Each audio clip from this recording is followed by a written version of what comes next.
આખી જિંદગી મહેનત કરે, પહેલા રમવાની, પછી ભણવાની, પછી કમાવાની, પછી પરણવાની, પછી છોકરા કરવાની અને પછી મૂકી જવાની બધાને. ક્યાં ફરિયાદ કરતો ના સમજાય. પ્રાપ્ત થાય છે તે ફરજિયાત, જન્મતાની સાથે ઘર બાર પરિવાર સંસ્કાર બધું પ્રાપ્ત થાય છે ને, ધર્મ બધું એ ફરજિયાત ભાગ છે અને જાય છે તે પણ ફરજિયાત ભાગ છે. પહેલા ને પછી જ્યાં પહેલા મળે છે તે ફરજિયાત, છેલ્લે જાય છે તે ફરજિયાત અને વચ્ચે મળીને જાય છે તે ફરજિયાત.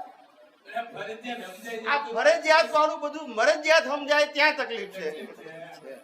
શું છે મરજિયાત? એટલે એમ કે મારી ઓછી આવડતથી અથવા એની વધારે બુદ્ધિથી, એની તાકાતથી, એની હોશિયારીથી, એને સત્તાથી મારી પાસે લઈ ગયો એવું આપણે માનીએ છીએ ને ત્યાં પ્રશ્ન ઊભા થાય છે.